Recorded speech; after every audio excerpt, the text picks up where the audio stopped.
15분의 1의 사나이 마성의 중독성 대체 불가 정봉주의 정치쇼 정봉주입니다. 자, 지금 이 시각 여러분이 가장 많이 찾아본 실시간 검색어 북한군 귀순. 오늘 오전 병사 한 명이 또 귀순했죠. 자, 조연아 이른바 땅콩 회항 사건 오늘 대법원 선고 있습니다. 최종 확정이죠. 안철수 어제 전당 투표 승부수 던지면서 의총 분위기 살벌했죠. 의총에는 나오지 않았고 의총에 나오지도 못할 정도의 배짱으로 무슨 정치하냐 라고 당에서는 볼멘 소리 했고요. 자, 이 중에 봉도사 뽑은 오늘의 실시간 검색어 없습니다. 자, 목요일 첫 곡은 더 버글스의 비디오 킬 더 라디오 스타. 정봉주의 정치쇼 1부 들어가 있습니다. 자, 뉴스 브리핑 한겨레 21 하영 기자 자리하셨습니다. 네, 안녕하세요. 한겨레 21 하호영입니다. 예, 저는 잠시 후 아니구나. 왜 이걸 읽어 내가. 자, 뉴스 브리핑 뭘 가져오셨어요? 기무사 얘기를 좀 하려고 합니다. SBS 특종이죠. 예, 지난번에도 가져왔잖아요. 예, 지난번에도 좀 했고요. 예. 다만 기무사에서 본인들의 입장을 밝혔는데요. 예. 어처구니가 없어서 그 얘기를 좀 하려고요. 본인 이게 그러니까 그 시스템상 예. 이렇게 얘기했죠. 시스템상 자연스럽게 감청이 되어 있는 것이다. 자연스럽게라고도 맞고요. 예. 본인들이 하고 있는 게 일종의 의무. 그러니까 업무인 예, 업무. 것처럼 이야기를 했거든요. 예. 아니 그리고 그 정확한 워딩이 시스템상 감청이 된 것이다. 뭐 그렇게 얘기를 했어요. 그 이건 어쩔 수 없이 들어온 거다. 그냥 얻어 걸린 것도 아니고 늘 하는 우리들의 일이다. 좋습니다. 그것을 받아들인다고 하더라도요. 예. 기무사의 감청 시스템을 아니 그 말을 일단 군 법무관들한테 물어봤더니요. 그럴 경우에도 어떠한 것에 대한 영장이 있어야 된다는 거예요. 그거에 대해서부터 얘기를 할까요? 예. 지금 기무사의 군내 감청은요. 그 법원에 영장이 있어야 하는 것이 일반 감청이고요. 예. 4개월마다 한 번씩 대통령의 포괄적 승인만 받으면 됩니다. 그래서 아주 심각한 겁니다. 그래서 예. 제가 받아들인다는 표현은 적절치는 않아 보입니다만 그런 수준에서 받아들인다고 하더라도 예. 그 시스템에서 어떤 방식으로 감청을 하는지 제가 아는 범위에 대해서 말씀을 드리면 예. 키워드가 있거든요. 예. 키워드가 있고 본인들이 그것에 대해서 집중적으로 감청을 하게 돼요. 그러면 이 사안 같은 경우에는 본인들이 조사본부로부터 압수수색을 받을 것이라는 것에 대해서 관심을 갖고 있었다고밖에 볼 수 없는 거예요. 합리적으로 봤을 때. 키워드를 압수수색, 압수 혹은 수색, 압수수색 이렇게 같이 놓다는 거죠. 합리적으로 봤을 예. 때. 그리고 달리 표현하자면 군 내부에서 수사를 하는 것 자체가 문제라는 거죠. 군 사법개혁의 필요성을 그대로 드러내는 거예요. 만약에 민간 검찰에서 수사를 했다면 이렇게 지지부진했을까. 심지어 압수수색 사실까지 흘려주면서 말하자면 국방부 TF에서 조사하는 것 자체가 문제라는 것이죠. 조사하는 것 자체가 문제라기보다 수사를 하는 것. 그러니까 이 수사 단계로 넘어가는 것 그리고 그 수준에서 조사를 하는 것. 이게 국방부 내부에서 이루어지는 것이 과연 온당한 것이냐에 대한 문제가 오는 겁니다. 다만 지금 시스템에서는 이틀 전 얘기인데 뭔 말인지 하나도 모르겠어요. 지금 청취자분들 하기 시작했어요. 조금만 설명을 드리면 하고 있는 건가? 설명을 드리면 지금 현재 국방부 TF 안에서 기무사가 댓글을 단 것에 대해서 조사를 하고 있거든요. 조사를 하고 있고 이 안에서는 단순한 조사가 아니라 TF 안에 수사관이 들어가 있어요. TF 팀 안에 수사관이 들어가 있다. 그래서 이 수사관 이 팀이 기무사를 압수수색하려고 그렇죠. 압수수색하려고 언제 압수수색을 들어가려고 했더니 기무사가 이게 이틀 전 얘기죠. 그렇죠. 기무사가 이것을 미리 감청을 해서 감청해 결과 국방부 TF 수사관이 우리를 조사하러 들어오니 대비를 해야 한다. 이게 엄청난 일이에요, 사실.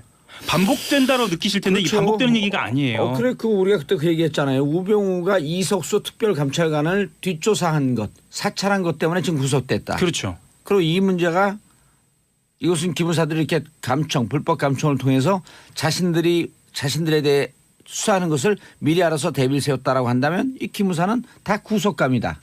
정치쇼가 너무 좋은 게요.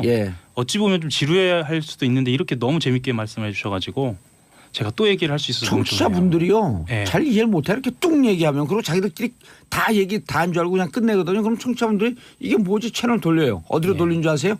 정봉주의 정치쇼로.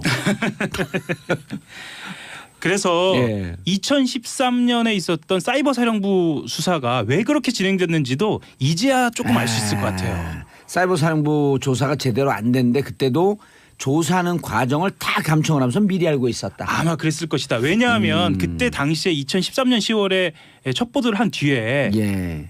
왜 이렇게 사이버 사령부가 전격적으로 대응을 할 수 있었지? 그것도 수사가 시작하기 전에? 압수수색도 전에?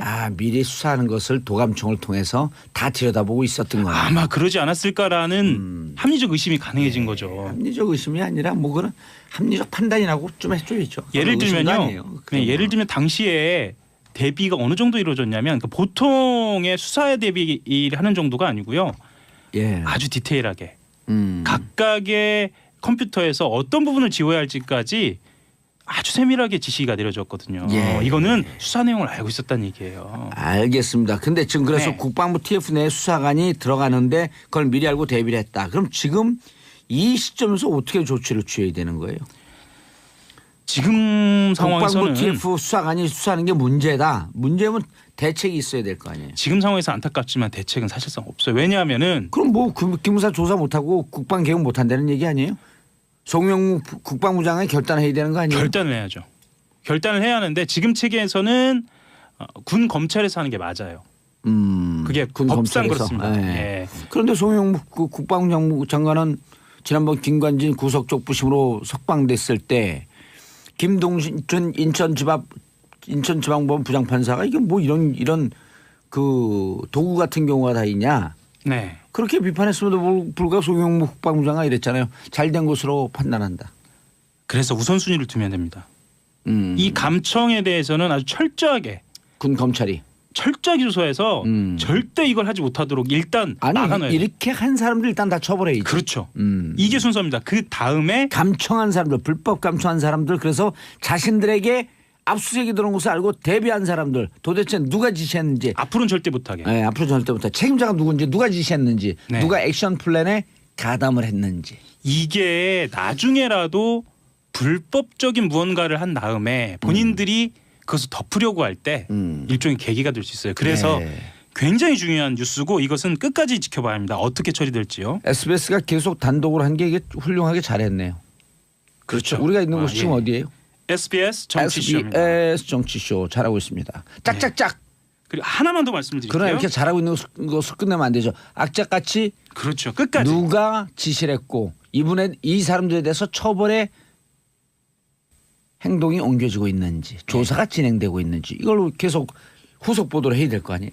기무사가 그리고 감청을 할 수 있었던 이유가 또 있어요. 예. 군 내부에서는 이 정치 개입 사건에 대한 수사나 조사가 이게 과연 온당한 것이냐라는 분위기가 있는 거예요. 아하. 이것도 알려야 합니다. 우리 일상적으로 정치 개입했어. 왜 이걸 조사하지? 그 전에도 했고 지금도 했고 앞으로도 할 것인데 이런 얘기 아니에요? 전반적으로 퍼져 있는 이야기죠. 김기춘 전 비서실장도 얘기했는데 종북을 척결하려고 했다라는 논리. 본인들이 정치 개입을 했다라는 논리를 살짝 비틀죠. 아, 좌파 척결, 경북 그렇죠. 척결. 예. 이 논리를 가지고 본인들은 할 일을 했다라고 예. 이야기를 하는데요. 이 분위기가 어느 정도냐면 그 TF 내부에서 수사관들이 현직으로 복귀하면 불이익 받는 거 아니냐 이 정도로 압력이 있다는 거예요. 군 내부에서. 네. 이 얘기가 이 감청을 통해서 나오기 시작한 거니까 이 감청부터 철저하게 조사해야 합니다. 국방부 개혁해야 돼요. 왜냐 군에서 잘못하게 되면 군 검찰 군 재판 그 사법부에서 재판 받는 거 그거 없애야 되거든요. 그렇죠. 경찰이 잘못하면 일반 검사가 조사를 하고 그렇죠. 모든 네. 공무원이 잘못하면 예를 들어 소방관이 잘못하면 소방관 내에 무슨 그 소방 검찰이 따로 있나요? 없죠. 군은 무슨 국방 비밀이라고 하는 이유로 군 검찰이 따로 있었고 거기서 짝짝꿍 하면서 대충 덮어주고 뭔가 비밀주의 예. 이런 그 것들은 재판 넘어가기 네. 때문에 자기들 다 감형해주고 그렇죠. 그러니까 군내 우리 아이들 폭행 의문사 이런 게 사라지지 않는 거예요. 사라지지 않죠. 예. 아니 애들 그 잘못 때렸고 그 죽어도 나중에 감형했고 1년 2년도 안 살고 나오는데. 그렇죠. 군대에 자녀를 보낸 부모님들까지 포함하면 이 문제는 다 연결돼 있는 문제예요. 이런 거 군대에서 잘못하면 군 검찰이 수사하고 군 재판부에서 사법부에서 재판을 받기 때문에 그 군 폭행 사건이 끊이질 않는 거예요. 자기들끼리 덮어버리거든. 그러니까 이 도감청이 여기서 끝나는 게 아니고 우리 아이들 군대 간 것에 폭행 사망 사건, 불안전한 까지. 군. 네. 이 문제까지 다 연결이 되는 다 거예요. 연결이 되어 있는 그럼요. 거예요. 그래서 이것은 끝까지 예. 지켜봐야 할 것 같습니다. 60만 장병의 안전을 보호하고 정말 안전한 군대 만들기 위해서 이 도감청 잡아야 되는 거예요. 예. 예. 다스 얘기도 좀 해볼까요? 아, 다스가 한다스예요. 네. 고발이 2주째 들어갔는데 네. 검찰이 기초조사도 안 왜 됐다라는 얘기가 또 나옵니다. 이러십니까? 윤석열 중앙지검장님. 왜 이러세요 도대체. 그러니까 고발인 조사도 안 했다라는 거는 일단은 수사 의지 이야기를 안 할 수가 없는데요.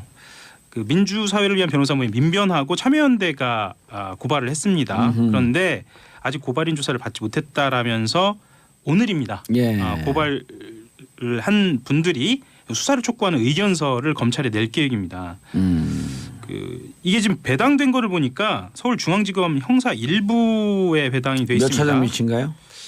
여기가 지금 1차장 1차장인가요? 걸로 예. 알고 있습니다. 그런데 보통 검찰 내부에서는 수사 척수 여부를 그 다스의 횡령액이나 탈세액을 따져서 특가법의 조사 포탈에 해당되는지만 확인하면 된다. 그래서 3차장 산하로 말하자면 인지수사부서에 맡겼어야 하는 거 아니냐라는 이야기가 내부에서 그러네요. 나옵니다. 그다음에 예. 이게 다스 비자금 조성 등등은 경제범인데. 그렇죠. 예. 한동훈 3차장 검사가 어떤 검사예요? 알파고라고 하는 별명을 갖고 있을 정도로 초임 검사 때 SK를 잡았고. 그렇죠. 특히나 법조계 쪽에서는 잘 알고 계시죠. 그렇죠. 특정 경제 가중 처벌, 예. 경제사범에 대해서는 네. 선수 중에 선수. 이른바 저승사자라고도 불리기도 하고. 그렇죠. 근데 알파고라는 제목이 더 좋죠. 그런가요? 예. 예. 한동훈 차장 검사가 사석에서 그랬다 그러더라고요. 정봉주 의원이 날 어떻게 그렇게 잘 알지? 뭘 하고 있는지 다 들여다보고 있으니까요. 그렇죠. 이거 3차 검사한테 갔어야 되는 건데. 그렇죠. 그래서 내부에서는 윤석열 서울중앙지검장이 BBK 특검 당시 파견 검사였고, 예. 그렇게 의심하면 안 돼요. 그런 근데. 이야기도 나옵니다. 예. 어쨌든 근데 파이팅을 해줘야죠. BBK 특수수사팀에 있었던 15명 중에 2명만 빼놓고 13명이 다 요직에 있다. 이런 게 작용할 수 있겠죠. 윤석열 중앙지검장님 1차장에 배속되어 있으면 3차장으로 재배치하십시오. 이런 전문적인 이야기도 하게 되네요. 그게 정답입니다. 네. 그러니까 한동훈 차장검사 화이팅. 파이팅. 예. 네. 검찰은 끝까지 무는 겁니다. 다음 얘기는 신생아 얘기를 좀 해봐야 할 것 같아요. 예. 예. 감염균은 슈퍼 박테리아급. 예. 예. 이런 내성균이 발견된 경우가 예. 4에서 5%밖에 안 된다고 합니다. 그래서 전문가들 같은 경우에는 병원 감염이나 의료과실 쪽에 무게를 싣고 있는데요. 지난 시간에 말씀드렸지만 시트로박터 푸른디균으로 네. 확정이 됐고요. 외부 조사팀이 이 정밀 진단을 해보니까 내성이 아주 강한 말씀드렸던 그 항생제 균이라고 내성강 어느 네, 항생제도 항생제. 또 잡을 수 없는. 그렇죠. 예. 그래서 이대 목동병원을 한번 들여다보니까 의료과실이나 이 위생이 문제된 게 처음이 아니더라고요. 그렇죠. 수액에 날벌레가 있는데 그 처벌하지 않았고. 기억나실지 모르겠는데 엑스레이 필름이 좌우 반전된 사고도 있었어요. 그렇죠. 예. 그래서 그게 결핵 사건이었죠. 결핵 사건은 그 다음입니다. 아 그랬나요? 결핵 사건 많았어요. 네. 간호사 결핵. 간호사 결핵입니다. 예. 엑스레이 좌우 바뀐 건 뭐였었죠? 2013년에 있었던 일인데요. 예. 코 엑스레이 필름이에요. 비염이었었나요 그게? 예. 그래서 이제 120명 정도가 한쪽 코에 문제가 있어서 갔는데 그러니까 반전된 거예요. 예. 반전됐으니까 염증이 없는 코를 치료를 받았겠죠. 동영상 뭐 설정해 놓은 겁니까 좌우가 바뀌게? 그래서 이제 목동병원 당시에 목동병원 그 해명이 더 어이가 없는데 예.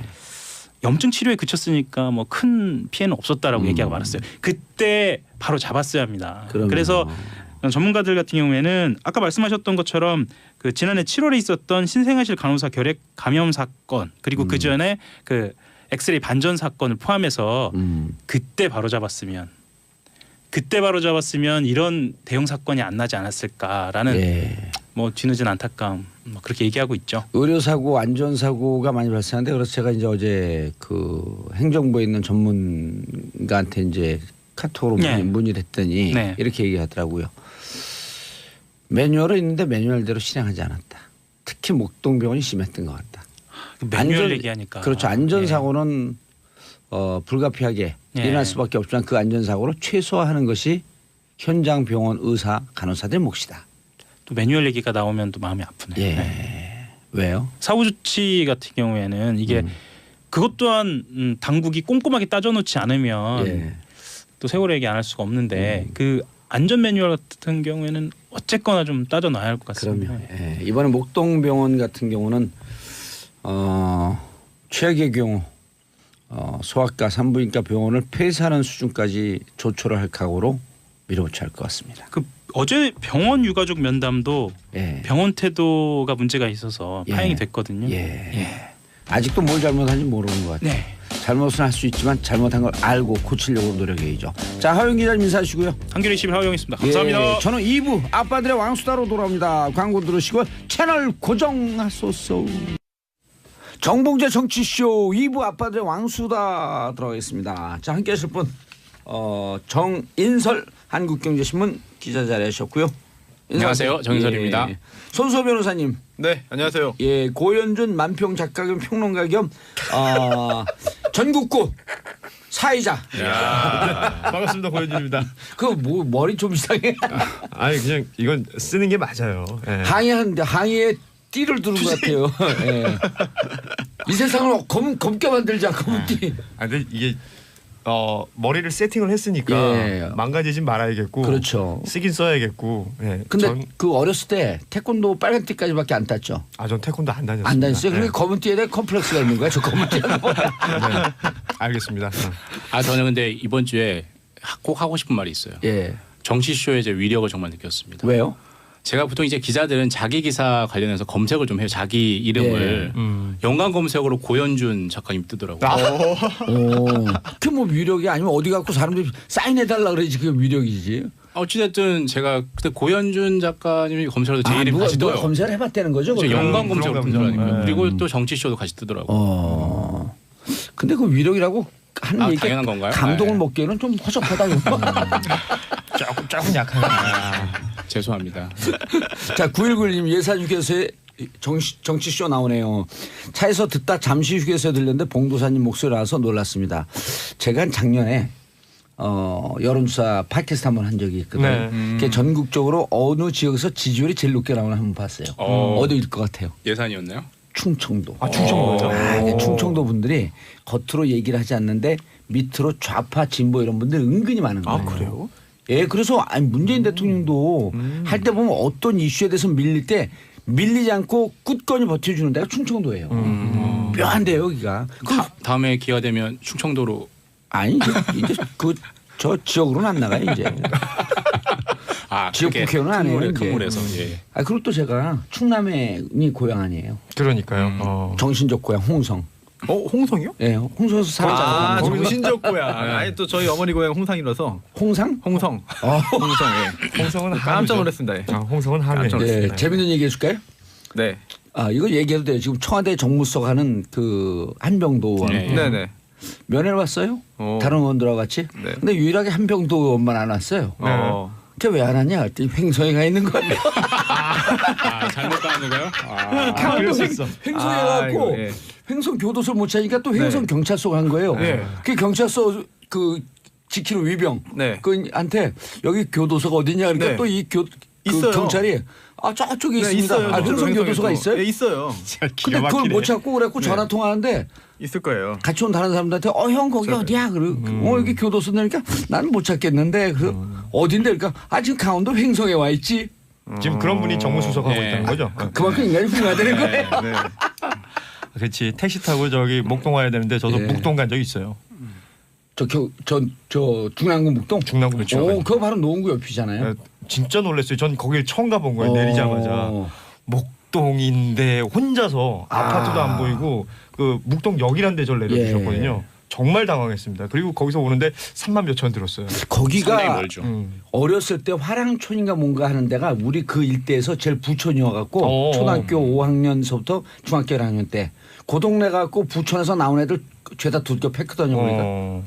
하여튼 뭐 추억을 더듬다 보면 그런 식으로 뭔가 범죄랑 연관이 횡성이 아니라 영월이었네요. 제가 착각했습니다. 그렇죠. 교도소? 횡성에 네. 교도소가 없어요. 영월. 예. 영어를 비긴 해요. 예.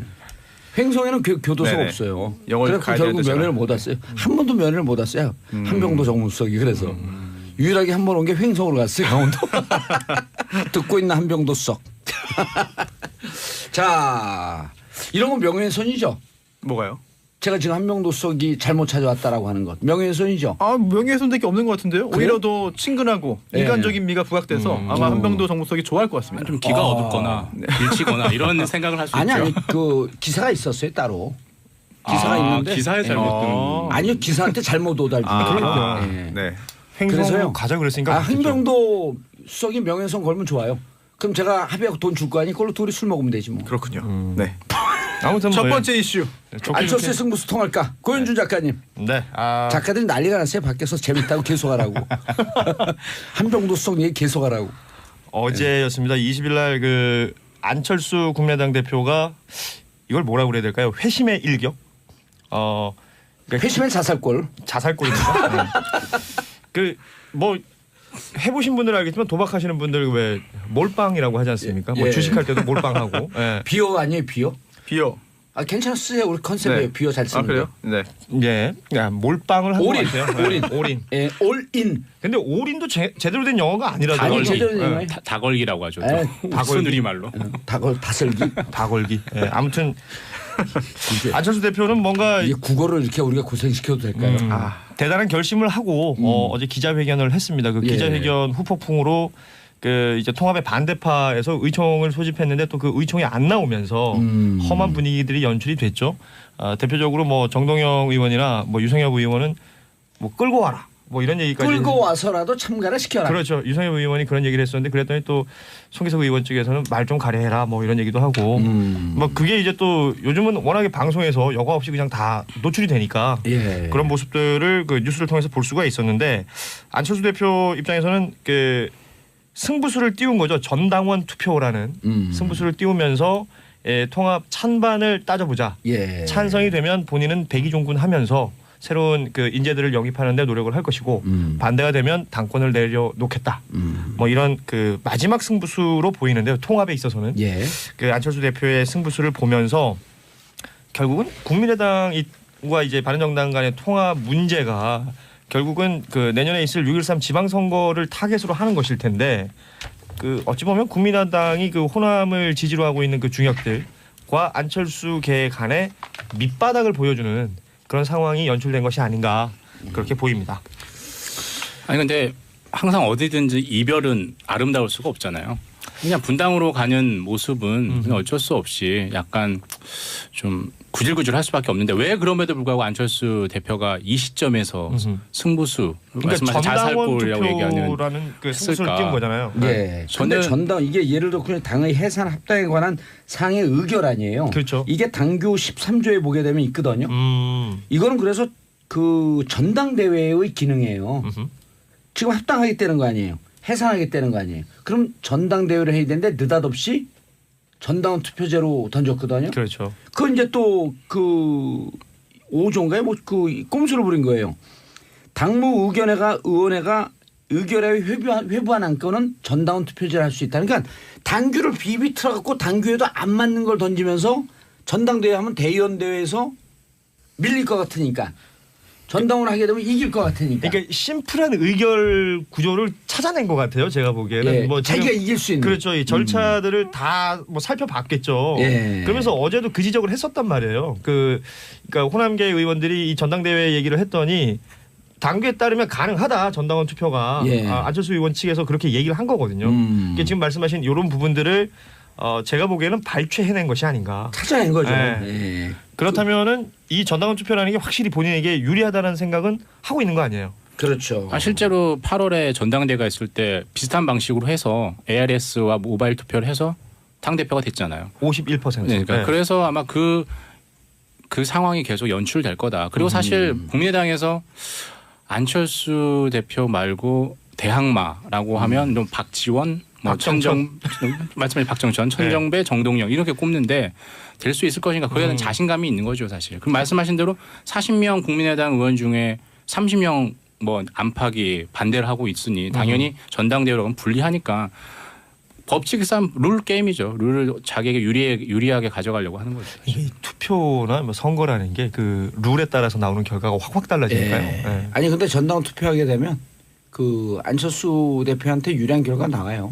나올 수밖에 없고. 근데 좀 분리해서 볼 게 필요한 게 이 예. 전당원 투표라는 게 당무위원회에서 통과되면 가능을 합니다. 가능해요. 그렇죠. 당무위원회가 의결하여 회부한 안건이 되는 네, 거니까. 그 그게. 안건에 대해서 예. 전당원 투표를 할 수 있는데 이 전당원 투표에서 설령 그 합당 의견이 나온다고 하더라도 그게 바로 합당이 되거나 또는 현재 그 당원 단계에서 정한 합당 절차는 아니라는 거죠. 그래서 이게 안철수 대표 측의 의도대로 흘러간다 하더라도 전당원 투표에서 합당합시다라는 의견이 우세하다 해도 이게 합당을 위한 당내 여론몰이 또는 아니면 호남파에 대한 압박 정도가 되는 거지 자동적으로 합당 절차가 이어지는 건 아니기 때문에 그러니까 그다음 그 합당 절차는 어떻게 해요? 전당대회를 전당대 또 해야 되는 거죠. 당연히 그걸 해야 됩니다. 아. 그걸 알면서도 일단 이렇게 하는 거죠. 지르는 거지. 분위기를 몰아가는 거죠. 그렇죠. 당연히. 예. 그래서 전당원 투표에서 야, 이 바로 가진 당원 않아요. 국민의당 당원 당규를 해석한 거는 이게 레전드인데요. 왜냐하면 아까 제가 지적했던 13조 5조를 갖고 그럼 전당원 투표로 끝나면 합당이 되는 거냐. 그런데 그렇게 의견을 물었음에도 불구하고 13조 합당과 네. 해산 등등에 대해서는 전당대회를 꼭 해야 된다. 그렇죠. 근데 전당대회에서 또 이제 대의원들이 그렇죠. 그런 의견을 네. 물었지만 우리 어느 대의원이 나서 이거 그 반대합니다. 그럼 찬반에 대해서 투표를 해야 되거든. 그렇죠. 그러니까 안철수 대표는 여론으로 몰아붙이겠다는 거죠. 그렇죠. 아니 근데 몰아붙여도 결국은 당원당규상 제13조 기능과 권한 전당대회에서 해산 합당 등은 전당대회에서 무조건 해야 그러니까 돼요. 거기를 근데 압박하고 싶은 말씀 전 당원들이 찬성하는데 전당대회에서 대의원 내지 뭐 이런 의원들이 사람들도 반대할 수 있겠냐. 영향을 받을 이런 것이다. 거죠, 사실. 아니 전당원들이 다 찬성을 하지만 대의원들이 우린 현당원이다. 네. 아니, 영향 안 받을 것 같아요. 안 받을 것 같아요. 네. 아니 왜 아니, 그럼요. 대의원들도 당원들의 뜻에 맞들어서 나의 소신을 바꾸는 게 본인의 정치적인 진로에 도움이 안 될 것 같고 저는 그때 나에게 이미 도움되는 쪽으로 다 선택할 것 같아요. 그때 이미 자신에게. 민주당으로 많이 갈 것 같습니다. 저는. 아니요 그런가요? 민주당은 이미 그 안 받을 것 추미애 대표가 같은데? 안 받는다 그랬잖아요. 내가 보기엔 버린 네. 카드예요. 물론 그런 자신감이 있었으니까 안철수 대표가 이런 승부수를 던졌을 것 같은데 예. 근데 저는- 어제 전 재밌는 게 그 의총에 안 나왔잖아요. 안 나왔죠. 의총 당대표 나와야 되거든요. 그래서 네. 의총 시작하기 전에 당대표에 모두 인사를 해요. 그리고 끝나고 난 다음에 정책위원장이 하든 아니면 다른 사회자가 하든 정리를 하고. 근데 당의 의총인데 의원총회 아니에요. 네. 당대표가 안 나오니까 또 누가 그랬어요? 그 세 분 중에 한 분인가? 의총에도 못 나오는 배짱으로 뭐 무슨 합당을 하냐. 정동영 의원이 그 얘기했어요. 예. 네. 끌고라도 와라 유성엽 그건 의원은. 유성엽 의원이요. 네. 정치 어디서 배웠냐? 예, 정동영 의원의 아, 말씀이었습니다. 그래요? 예. 학교에서 배우셨겠죠. 정치를 잘 못 배운 사람들 왜 쫓아갔냐 그때. 이걸 또 그렇네요. 물어봐야죠. 2015년 12월에 정치를 모르는 사람은 왜 쫓아갔냐. 그러니까 김동철 원내대표가 그 얘기했단 말이에요. 본인에게는 그 말을 전해왔다. 의총에 이렇게 진행되면 본인의 의견을 다 밝혔으니 의총에서 회의하시라. 예. 뭐 이런 의견을 김동철 원내대표한테 전해왔다라고 하면서 결국 의총은 비공개로 갔잖아요. 그랬더니 또 이제 호남 중진들은 공개하자. 그럼 무슨 비공개가 네. 있어요 정치에. 참 웃긴 것 같아요. 뭐 하자는 건지. 아니 호남 중진들이 맞죠. 근데 또 추미애 의원이 또 훅 찔렀죠. 그렇죠. 이제 뭐라고요? 받을 아니 국민의당에서 오는 사람들은 이미 오합지졸이기 때문에 받을 이유가 없다. 오합지졸한 표현을 썼죠. 그렇죠. 네, 추미애 대표도 센 표현했습니다 이번에. 예, 네. 원래 세게 얘기해요. 꼭 이럴 땐 또 세게 해. 얼굴 인식 좀 빨리 해라. 정보 좀 찾게. 스마트폰이랑 얘기하고 있어. 자 다음 이슈. 평창 구상 문 대통령의 승부수 어느 분이 가져오신 거예요? 예, 전데요. 예. 저가 누군지 얘기해. 네, 정인설입니다. 예, 고현준 작가 연관 검색어 정인설입니다. 아니 여기에 그 가끔 가다가 UFC에 고정으로 진수 의원이 나오거든요. 예. 라디오에 특화된 분이에요. 진수입니다. 무슨 발언을 하기 전에 항상. 네. 그걸 알려주면 청취자분들 처음에는 이거 뭐 네. 뻔한데 또 근데 계속 얘기하면 거기에 중독이 돼갖고 누구 다 얘기 안 하는 다른 사람이 비정상적이 되는 그러니까 거예요. 루틴이 되니까. 아, 정인설입니다. 예. 어디에요? 한국경제신문 예, 정인설. 한경에. 예, TV로 치면 자막이네요. 그렇죠. 자막이죠.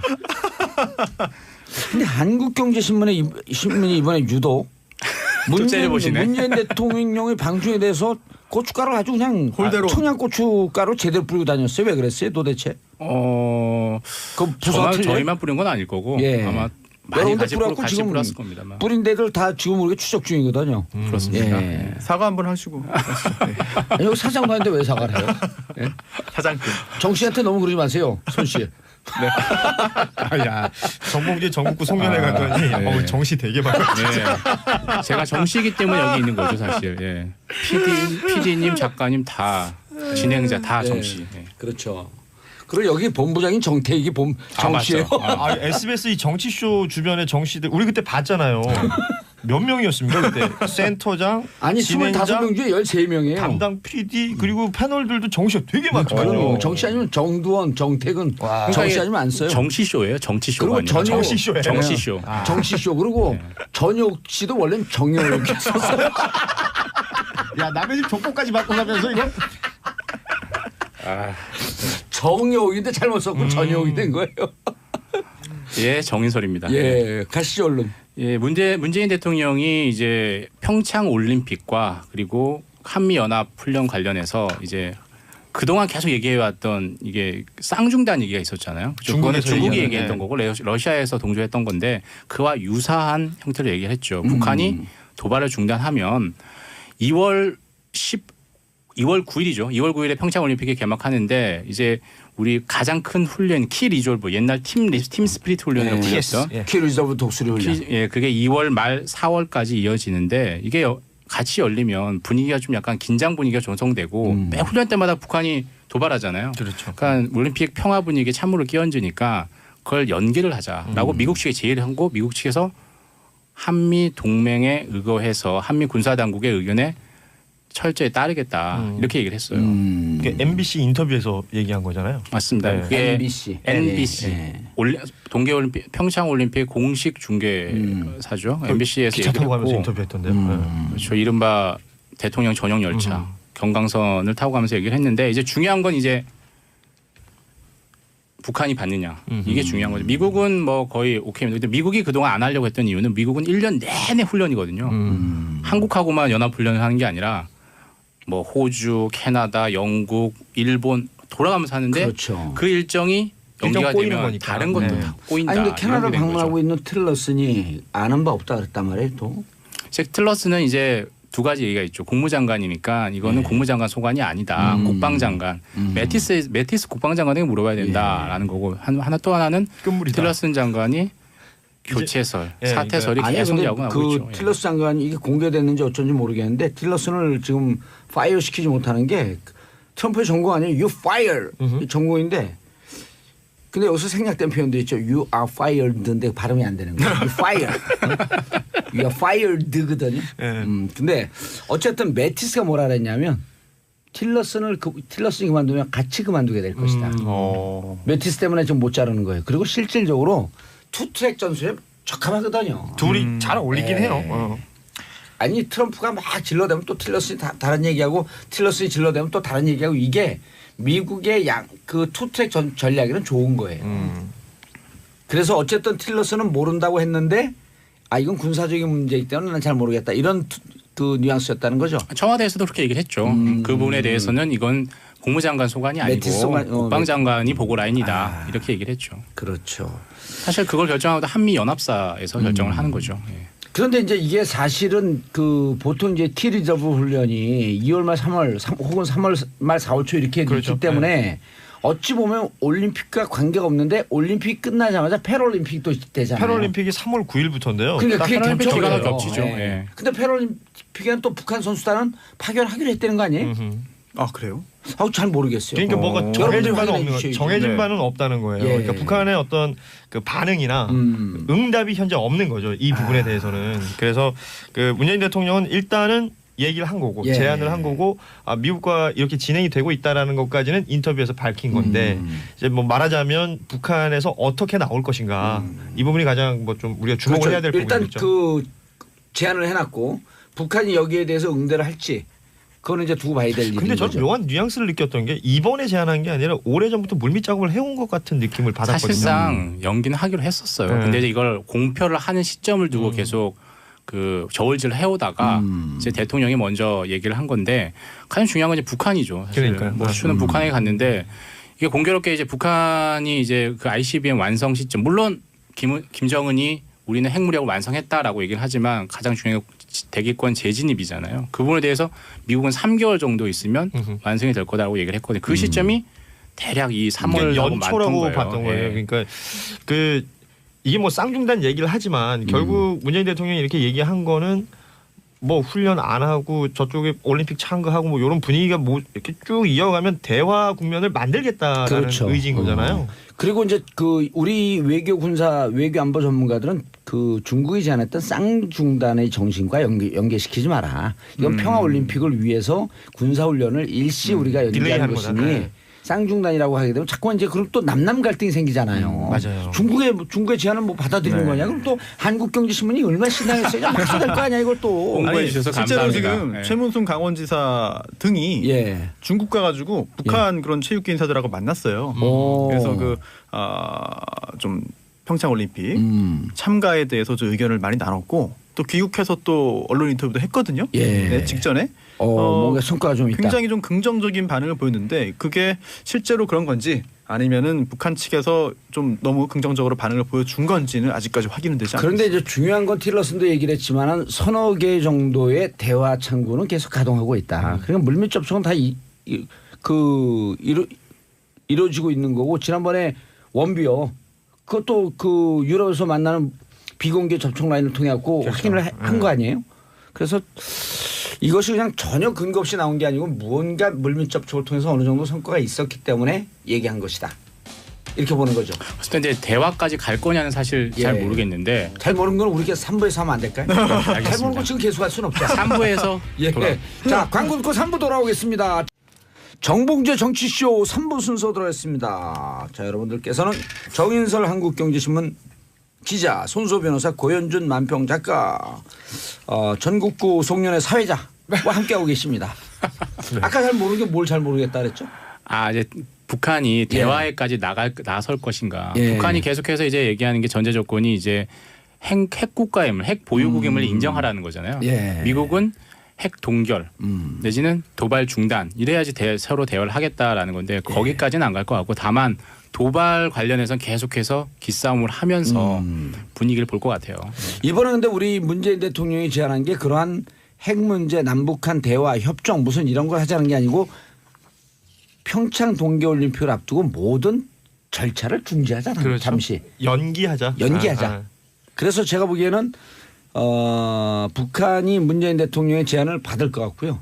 그리고 북한은 동계올림픽에 참가합니다 이번에. 막판에 들어올 거라고 문 대통령이 얘기를 했죠.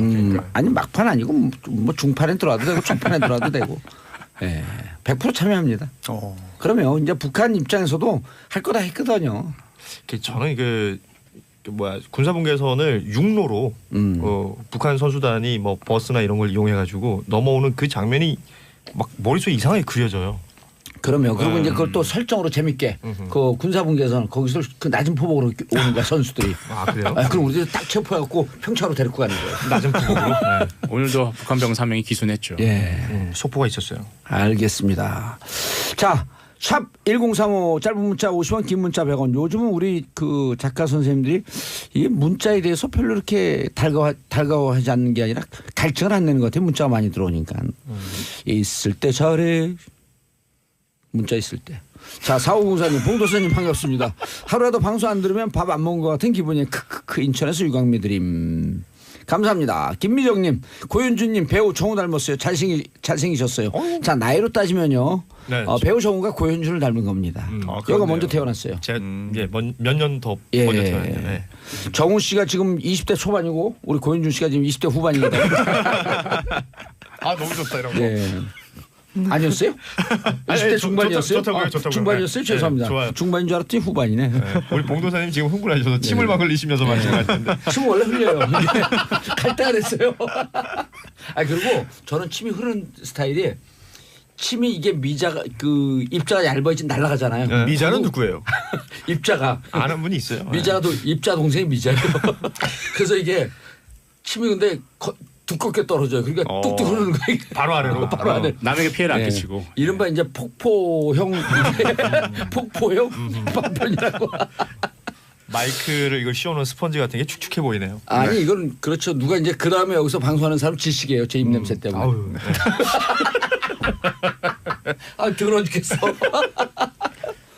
자 다음 이슈 특검에 짜증낸 최순실. 자 네. 정봉주에 짜증낸 그 정한성. 그랑 똑같은 거죠. 정한성 PD죠. 예.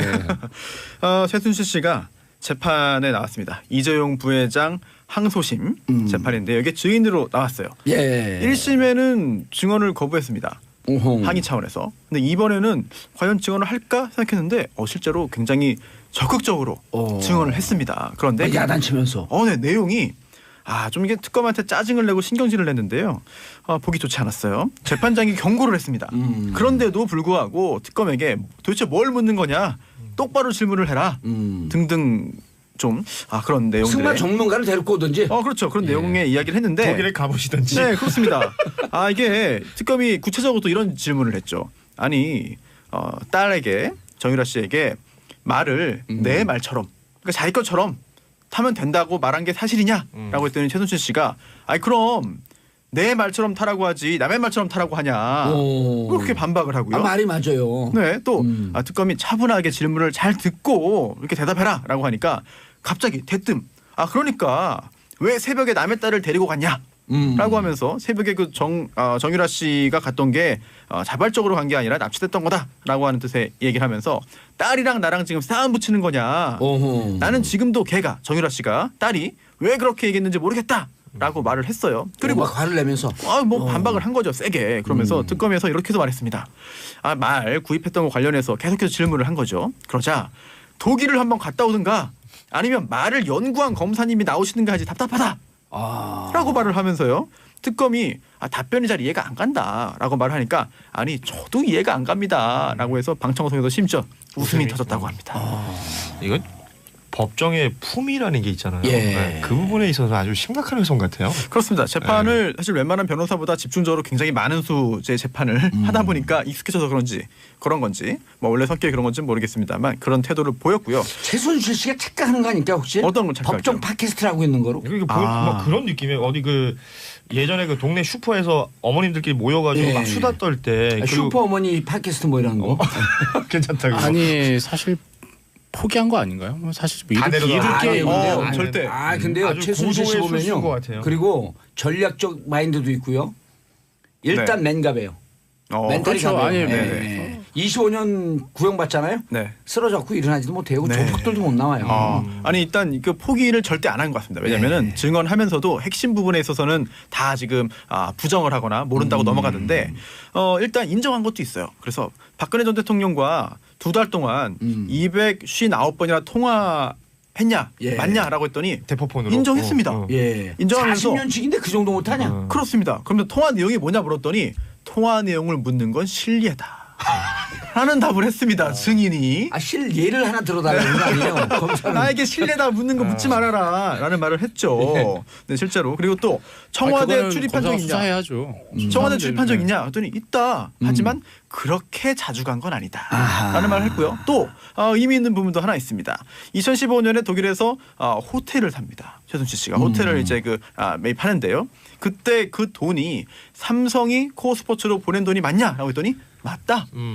라고 인정을 하면서도 나중에 관련된 비용을 정산 쪽 돌려줄 생각이었다라는 말까지 붙였는데요. 이런 걸 볼 때 글쎄요. 오히려 특검에게 여러 가지 짜증을 내면서 본인의 좀 분풀이를 하는 거지 특검의 어떤 그 추궁에 대해서 인정하는 부분은 사실 그렇게 많지는 않습니다. 그러니까요. 예. 결국은 작전 쓰고 있는 거 아닌가. 네, 그렇죠. 기술 들어간 거죠 이제. 슬금슬금. 거기에 연기력까지 되니까 제가 보기엔 그게 아주 중요한 것 같아요. 그렇습니다. 또 장시호 조카 장시호 관련된 이야기도 나왔어요. 이번에 장시호 조카 장시호가 최순실 씨 집에서 박근혜 전 대통령과 대기업 회장 사이에 단독 면담 일정표를 발견했는데 인정하냐 그랬더니 뭐 그 말은 안 하고요. 특검하고 장시호 씨 사이에 플리바게닝이 심한 것 같다. 즉 사전에 서로 형량을 좀 낮게 구형해 주기로 하면서 짜고 한 거 아니냐. 그게 누구 얘기예요? 최순실 씨가 어제 그런 얘기를 했어요. 재판에서. 또 법에 대해서 들어간 지 한 1년 됐다고 또 사법고시 볼 준비하고 있나 봐요. 사실 아시겠지만 1년 동안 거기 있으면서 매일 재판받으면 웬만한 절차는 통달합니다. 그럼요. 네, 정말 통달합니다. 그리고 또 거기에 그 통방을 하면서 네. 거기 또 10수년 산 사람들이 있거든요. 무기수들. 네, 그룹 스터디가 이루어지죠. 그러면 안 되죠. 여기 독방이거든요. 독방이네. 통방 스타일이라고. 아, 통방. 예, 예. 네. 이른바 이제 소통방. 네네. 거기서 다 얘기해줘요. 그 다음에 또 교도관이 얘기하면 안 되거든. 교도관들도 네네. 또 슬금슬금 해갖고 네. 오다가다 하면서 한마디씩 해줘요. 툭툭. 예. 그러면 그게 이제 모자이크로 쫙 해갖고 네. 퍼즐 게임 마치듯이 스스로 그 터득을 해가는 거죠. 네. 그래요. 그리고 이제 거기서 예를 들어갖고 그 오래된 조폭이나 이런 사람들이 상담을 해주고 빵이라도 하나 받아 먹으면 변호사법 위반, 알선수재. 예. 그리고 또 특검이 작년 1월에 이제 그 박산진 그 당시 그 삼성전자 사장하고 황홍수 당시 전무가 뭐 주고받은 문자 메시지나 말구입 계약서를 이제 직접적으로 증거를 제시했어요. 증거를 보여주면서 이제 추궁을 했는데 그럴 때는 또 분리할 때는 아니다. 기억 안 난다, 모른다로 일관했거든요. 예. 최순실 씨는 여전히 본인에게 가장 유리한 쪽으로 계속해서 증언을 하면서 어떻게든 피해 나가려고 노력하는 것 야, 같습니다. 근데 25년 구형받은 사람의 심리 네. 상태가 아니에요, 저게. 아, 그렇죠. 저 진짜 정도면은 뭐. 맨감이에요. 네. 아, 보통이 아니에요. 그리고 여기 8672님 보세요. 이렇게 나오죠. 대통령을 쥐락펴락 했는데 그 정도의 약과지요. 이렇게 보는 게 정답이에요. 그렇네요. 정말. 슈퍼맨갑이에요, 저 정도면. 그리고 저는 여기서 이제 안민석 의원의 얘기에 신뢰가는 게 밖에 든든한 뒷배가 있으면은 힘이 안 빠지거든요. 뭐냐 어마어마한 재력이 있으니까 이거 살고 정치적 재판이고 뭐 하루 5년 10년 살아봐야 나오면 네. 인생 청춘 70세부터 했는데 든든하니까 안에서 버티는 거예요. 사실 뭐 그래서 저 재산을 다 몰수해버려야 돼요. 그러니까 술자리에서 이 관련된 이야기를 막 동료들끼리 할 때 보면 그 기승전 마무리가 이렇게 되거든. 몇 년 살고 나오면 되지 않겠니? 뭐 그 최순실은 또 살 거 있으니까 예. 이런 얘기들 우리 그냥 우리끼리 많이 하는데 실제 그렇게 믿고 있는 구석이 있으면 뭐 소위 말해서 쫄 이유가 없는 거죠. 그럼요. 예. 뭐 그 안에서 쫄면 먹는 것도 아니고. 예.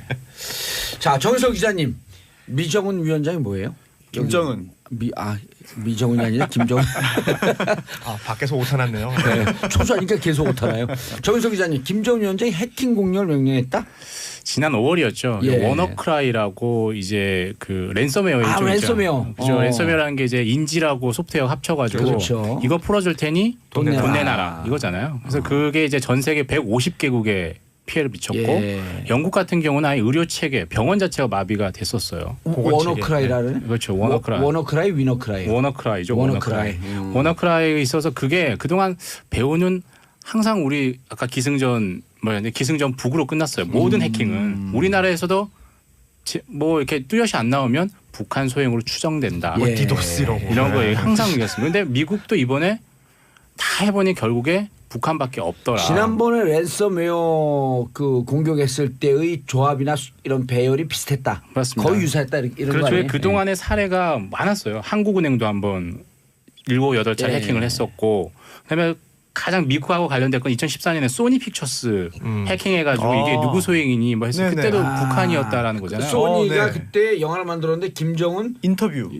김정은을 영화 제목이 인터뷰죠. 네. 네. 예, 인터뷰죠. 근데 네. 김정은을 비하하는 네네. 그러니까 희화시킨. 희화시킨. 그러니까 그것을 해킹해갖고 결국 영화 상영을 못하게 만들었죠. 그렇죠. 그것도 북한 소행이니 그 말씀하신 대로 그런 여러 가지 방법이 기법들이 북한하고 비슷하더라는 걸 이례적으로 백악관이 성명을 발표했어요. 그럼 북한 IT가 또 최고의 아, 기술자들이거든요. 실제 그래요? 그렇죠. 실제요, 그러면. 해커 사관학교입니다. 정말 뛰어나죠. 아, 그래요? 북한 아니, 같은 경우는 IT 기술 자체가 그러니까 지금 그 미사일 쏘고 그러는 게 IT 기술과 이게 밀접하게 연관이 돼 있는 그렇죠. 거거든요. 소프트웨어가 초정밀 기술 아니에요. 네. 소프트웨어가 핵심이죠. 사실 뭐 인도뿐만 아니라 북한도 정말 강국이고, 근데 그게 그동안 보면 이걸로 끝이 아니라는 거죠. 이렇게 미국이 북한의 위협을 3대 위협을 꼽은 게 핵, 미사일은 다 알 거예요.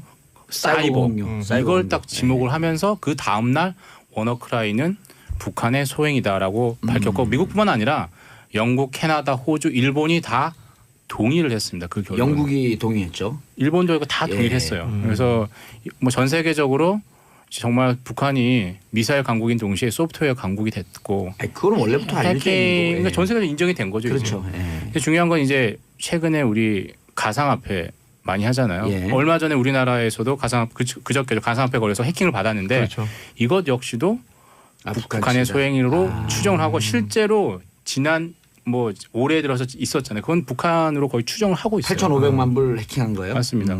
그래서 이게 이제 뭐 국제적으로 뭐 북한이 왜 이러냐. 예. 각종 무역 제재, 금융 제재 다 받고 북한의 노동력도 지금 송출이 안 되고 있잖아요. 바깥으로 수출도 못하고. 수출도 못하고 네. 그럼 외화벌이 수단 중에 하나이면서 동시에 그 나라의 어떤 위협적인 북한의 어떤 존재감을 과시하는 좋은 수단이 되는 거죠, 해킹이. 자, 신태규 의원님, 근데 북한 기술력이 왜 그렇게 뛰어나나요? 북한은 왜 그리 기술이 좋죠? 저도 궁금합니다. 북한은 이러잖아요. 군경 병합 발전이라고 그러는가요? 군에서 발전시킨 기술을 경제로 적용을 하잖아요. 근데 군은 지금 주요하게 집중을 하고 있는 게 미사일 아니에요. 네네. 미사일은 초정밀 기술이거든요. 최첨단 기술. 그냥 그걸 하려면 IT 기술이 있어야 되는 거예요. 그런 것 같아요. 저는 죽기 살기로 덤비면 아무리 뭐 근데 IT가 강하다라고 하는 건 이미 오래전서부터 정평이 나 있었죠. 그렇죠. 그럼에도 불구하고 이제 미국이나 우리나라 같은 경우는 뭐 다 모든 분야를 발전시키려고 하잖아요. 네. 근데 북한은 미사일과 해킹, IT 이쪽에 모든 걸 다 투자를 하는 거예요. 그런데 사실. 또 간혹 가다가 언론 보도에 나오는 그 북한에서 자체 개발한 어떤 뭐 OS 시스템 소프트웨어라든지 뭐 휴대전화 구동시키는 그런 그 OS 있잖아요. 독자적인 기술 있잖아요. 근데 그게 수준이 그렇게 높아 보이지도 않아요. 디자인의 문제인가요? 아니, 폰트 서체의 문제인가? 그게 대중화되어서 그 북한 주민들이 쓸 수 있을 정도의 OS 그러니까 노출된 그런 것과 이게 뭐 미사일 기술이나 IT 해킹을 하는데 쓰는 기술 다른 차원인가요? 다르죠. 비공개되어 있는 그 기술력의 차이는 모르긴 몰라도 하늘과 땅일 걸요. 그렇죠. 네. 근데 지금 여기 진짜 이 사이버 공격 있잖아요. 철도나 항공사 이런 게 이제 메인선에 해킹이 돼갖고 그 메인선 갖고 장난치는 영화들이 많이 나오잖아요. 이런 것도 위험하고 또 하나는 북한이 이제 아까 3대 위협으로 핵, 미사일, 사이버 그 공격 또 하나는 북한이 또 생화학에 집중할 수 그렇죠. 있잖아요. 화학 무기가 어마어마하죠. 화학 무기에 네. 뭐 대해서. 탄저균을 미사일에 뭐 이제 장착시키는 뭐 실험도 했다. 뭐 그런 보도도 있네요. 그렇죠. 그렇기 때문에 이게 그 사이버 공격 심각해요. 근데 이번에 그 워너크라이 랜섬웨어는 배열이 똑같다 그러더라고요. 지난번 그 랜섬웨어 공격했을 때 랜섬이라고 하는 뜻 자체가 인질을 인질이죠. 잡고 예. 인질 풀어주는 대가로 협상금을 인질 그렇죠. 보상금 네. 아니에요? 인질 보상금은 좀 이상하다. 그걸 가상화폐로 또 예. 받고 가상화폐로 또 가상화폐 또 해킹하고 남는 장사죠. 예. 와 범죄로 치면 최고의 범죄네요. 흉악하네요. 그렇죠. 그렇게 해서 달러를 확보하려고 하는 노력. 그러니까 북한에 대한 경제적 제재가 강하면 강할수록 점점 더 그쪽으로 신경을 돌리는 거죠. 자기들. 지금 뭐 슈퍼노트 만들어가지고 뭐 달러 위조 지폐 찍어내는 것보다는 이런 쪽으로 또 그건 이제 옛날 방법이에요. 예. 슈퍼노트는. 그렇죠. 아날로그적 방식이죠. 네. 저는 북한이 만약에 어떤 그 테러를 한다면 이 미사일부터 쏘지 않고 저는 우리나라 같은 경우 저는 딱 세 개만 마비시키면 끝날 것 같아요. 전기 끊고 네. 그다음에 통신 끊고 네. 네. 금융 끊으면 금융. 그게 전부 해킹으로 가능하거든요. 그렇죠. 그러면 저는 우리나라 국민들 다 정말 멘붕이지. 멘붕 아니 아닐까요? 진짜 우리 국민들이 멘붕이 오는 건요. 핸드폰 못 쓰게 화장실 가서 그러니까 핸드폰 못 쓰게 하면 다 미쳐버려요. 핸드폰까지 안 가도 카톡 마비만 돼도 네. 다들 정말 힘들어할 겁니다. 여기 계신 분도 화장실 가고 핸드폰 못 쓰게 해봐요. 사실 근데 그걸 많이 훈련하고 있어요. 사실 북한에서. 그래요. 화장실 갈 때 안 들고 가야겠다. 예. 훈련도 해야죠. 그럼 한참 앉아있다가 없이 사는 나와서 연습. 한참 앉아있다가 없이 다시 사는 나와서 연습. 들고 들어갈 거예요. 근데 진짜 이거 많은 분들이 그 공감할 걸요. 그럼요. 우리나라 사람들은 그 정신적 압박을 주는 게 두 개 중에 하나라잖아요. 화장실 가서 핸드폰 못 쓰게 하는 거. 엘리베이터 타갖고 이거 닫히는 거 못 누르게 하는 거. 막 몸이 근질근질해 벌써. 실제로 애들이 가장 무서워하는 게 용돈 깎고 뭐 때리고 하는 게 아니에요. 제일 무서운 게 폰압이에요. 폰압. 폰압, 핸드폰 스마트폰 압수. 뺏어가는 거. 폰압을 제일 무서워합니다. 근데 폰압이 제일 언제 무섭냐? 화장실 할 때 이거 두고 들어갔잖아요. 그러면 살려주세요. 전 엘리베이터. 휴지 없는 거보다 더 제가 힘들네요. 엘리베이터 못 누르게 하는 거 빨리 닫히는 거 그거 이거 문 닫히기라고 누르는 사람들은요. 아니, 어디 갔더니- 대한민국에 우리나라밖에 없어요. 어디 전 갔더니 세계에. 그 닫힌 버튼이 원래 있는 자리 나는 아무 생각 없이 네. 누르고 닫힌 버튼을 눌렀는데 그 자리에 호출벨이 있었던 거예요. 무슨 일이세요? 그런데 내가 너무 민망한 거야. 아니 그때 문 그랬죠. 닫아주세요. 아이고, 닫힘 버튼 어디 갔어요? 야 이거 그건 진짜 약간 사람이 멘붕이 올 수도 있어요. 예. 근데 우리나라 쌈만 누르면 되잖아 이거를. 대단한 대한민국입니다. 예. 아니, SBS 직원분들도 거의 다 누르십니다. 예. 네, 엘리베이터 타고 올라올 때 내려갈 때 보면은 엘리베이터 있는 같이 네. 탄 사람들한테 그 안티 팬 만드는 거 알려줄까요? 네. 누가 탁 닫잖아요. 그럼 열릴 버튼 한번 쿡 눌러요. 그 장난인 줄 알고 또 닫거든요. 네. 또 한번 꾹 눌러. 네. 열리는 거. 네. 또 한번 닫힐 때 또 누르잖아요. 예. 그럼 모든 사람들이 다 노려봐요. 그 개싸움 나지 않을까요? 아니 그렇게 멘탈 갑이세요? 네. 이거 참 네. 그렇군요. 네. 그러면 굳이 서민 작가보다도 더 응징을 받을 것 같아요. 그럼요. 아, 서민 교수보다도 기생충 교수님. 네.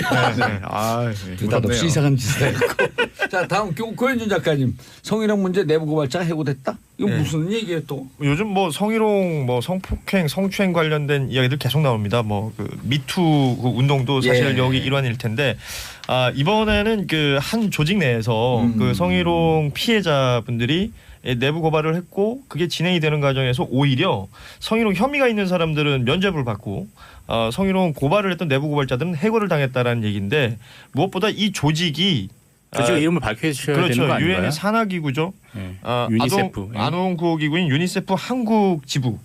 그러니까 한국 유니세프에서 벌어진 일인데요. 유니세프 그 안성기 씨가 모델하고. 그렇죠. 맞습니다. 뭐 정우성 씨가 네. 저 홍보대사 하고 저는 있는. 비행기 탈 때마다 그 유니세프에 돈 냈는데 돈 내지 말아야겠네. 그리고 왜 공항 가면 그 마지막에 이제 저 외화들 잔돈 처리할 예, 때 다 유니세프에 놓잖아요. 그러니까 유니세프가 전 세계적으로 아주 평화롭고 뭐랄까요 그 아주 그 온화한 이미지의 국제 기구잖아요. 저는 매월 후원한 지 벌써 한참 됐습니다. 그러니까요. 많은 분들이 그렇게 하고 평화롭게 있죠. 성희롱을 한 거예요, 그럼? 근데 이 성희롱의 수준이 너무 유치해요. 제가 보기엔. 그 처리 과정도 너무 그러니까요. 지저분하죠. 저는 사실 유치하다기보다는 좀 굉장히 무서웠어요. 그럴 네. 수 있죠. 네. 이게 이런 것들이 더 무섭게 느껴질 수 있습니다. 얘기해 보세요. 그러니까 외교부 출신의 어떤 그 고위 관부가 있다고 합니다. 뭐 SC라고 알려져 있는데 이 사람이 그 여 성은 직원들 손씨겠네요, 그러면.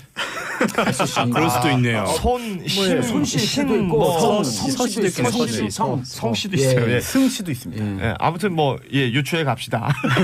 그런 사람이 이 여직원들한테 뭐 메시지나 말을 할 때 이게 참 문장들이 이게 표현된 게 너무 웃깁니다. 그리고 너무 좀 짜증도 나고요. 네. 당신이 쓰는 영어는 꼭 동두천 접대부의 영어 같다. 뭐 이런 식의 표현이라든지 허리가 가늘어서 애나 낳겠느냐 뭐 이런 얘기들도 하고 이게 제일 제가 좀 화가 났던 게 보통의 비서들은 아침에 굿모닝이라고 인사를 하는데 예. 좋은 비서는 침대에서 굿모닝이라고 인사를 하는 것이다. 야, 이거 심각한데. 아니 이거 진짜 굉장히 심각한 얘기예요. 심각한 다. 얘기예요. 이런 얘기를 했던 이 간부가 결국은 조사위원회가 꾸려져요. 이 예. 내부에서 이제 고발이 되고 하니까 조사위원회가 꾸려지는데 이 사람은 결국은 아무런 제재로 없어요. 그러니까 면죄부를 받고 끝났고 오히려 내부 고발을 했던 이 피해자분들이 해고되는 수순이 됐는데요. 왜 그러냐 따져봤더니 이 조사위원회를 이 해당 간부가 꾸려가고 그들끼리 그 안에서 만들어낸 거예요. 그러니까 조사도 제대로 이루어지지 않았을 뿐더러 왜냐하면 이 가해자가 했던 그 뭐랄까 진술 이런 것들만 다 인정이 되는 겁니다. 어허. 내가 했던 말들은 그런 의도가 아니었다. 이런 것들이 다 인정이 되어가지고 아니, 성희롱 하는 것 자체가 들은 사람이 불쾌감을 느끼면 바로 성희롱 아니에요, 그게. 그렇죠. 그래서 결국 이런 부당한 어떤 결과가 나오니까 재심 청구서를 또 냈을 거 아니에요. 예. 이건 그냥 묵살이 돼버렸어요. 묵살이 되면서 결국은 이 피해자분들은 뭐 직장 잃고 예. 그리고 뭐 어떤 사실 마음의 상처랄까요? 이런 것들이 훨씬 더 클 텐데. 이거 트라우마 심해지죠. 정신적 충격이. 근데 이게 결국은 여기가 유니세프라는 게 저는 너무 화가 나는 일이에요. 뭐 조직을 따질 것이 아니라 이 성희롱이라는 건 당연히 없어야겠지만 예. 그들이 겉으로 하고 있는 일이 뭡니까?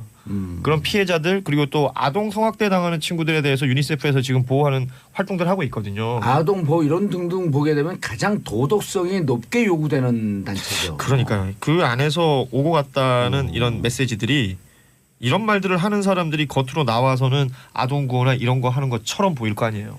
이번에 그 무리를 일으킨 사람이 그 전직 외교관인가요? 외교부 출신이죠. 외교부 출신. 네. 네. 외교부 간부 출신이라고 간부 출신. 하잖아요. 네. 물론 지금은 공무원은 아니지만 또 외교부 관련해서 생각해 보니까 혹시 또 생각나는 게 있습니다. 예. 칠레에서 또 성추행 몰카 사건도 몰카 있었고요. 찍혔죠. 네, 찍혀서 또 정말 그 망신당했고요. 또 뭔가 지키고 그걸 또 무마하려고 또 뒷돈 주고 막 이런 것까지 다 알려져가지고. 그렇습니다. 또 이제 문맥의 뉘앙스가 다르다라는 항변도 있었습니다만 9월에 또 외교부 간부 한 명이 여자는 열등하다는 취지의 발언에서 또 문제가 됐고요. 혹시라도 뭐 너무 이게 크게 확대시키는 건지 모르겠습니다만 외교부 내에 어떤 이런 그 성 관련된 그런 그 관념이 너무 구시대적이거나 아니란 생각을. 네, 합니다. 요즘 세태에 맞지 않거나 요즘 기준에 이런 것도 있지 않나 좀 걱정됩니다. 남성 위주의 권위주의 마초이즘 이런 게 뿌리 깊게 박혀 있을 수가 있겠죠. 그러면 안 됩니다. 좀 진짜 안 이게 됩니다. 보통 외교부 같은 경우는 해외 대사로 가잖아요. 예.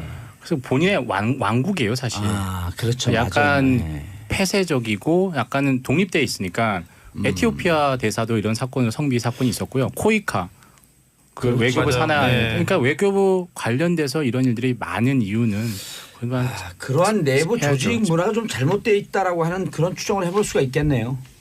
그렇습니다. 예, 자, 아빠들의 수다. 정인석 기자님, 손소 변호사님, 고윤준 작가님 인사하시고요. 네, 고맙습니다. 감사합니다. 네, 저는 광고 듣고 4부 저녁 전 작가의 시선으로 돌아오겠습니다. 채널 고정하소서. 정봉재 정치쇼 4부 순서 들어가겠습니다.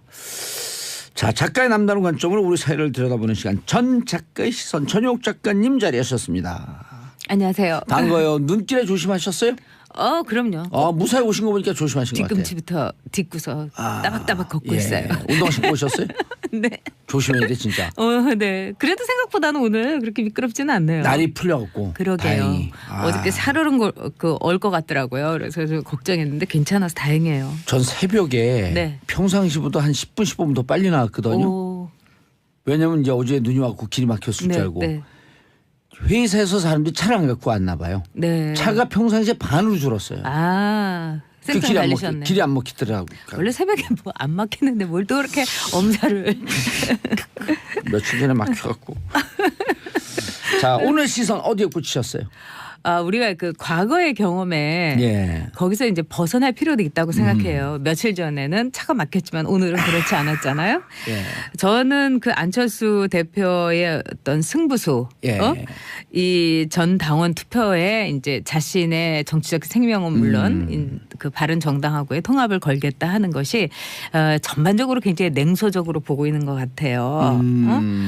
그럴 만하기도 하죠. 그동안은 이제 안철수 대표가 보여줬던 아마추어적이고 또 오락가락하는 예. 행보라든가 그러면서도 또 정말 답답하다 하고 그 지지했음에도 불구하고 가슴을 치게 되는 이런 건 있었습니다마는 제가 보기에는 첫째 정치라는 거는 이 목숨을 걸어야 되는 거죠. 정치인이 걸 게 뭐가 있겠어요. 생물학적인 목숨보다 정치적인 목숨이 더 막중한 예. 거거든요. 예. 생물학적으로 죽어도 정치인은 정치인이지만 정치적 생명이 죽으면은 더 이상은 이제 한 인간으로서도 잊혀지는 거니까 그런 점에서 이제 정치적 생명을 걸었다는 승부수를 점. 띄운 거죠? 그렇죠. 예. 그건 제대로 된 딱 느낌은 오세요? 승부수를 띄운 게?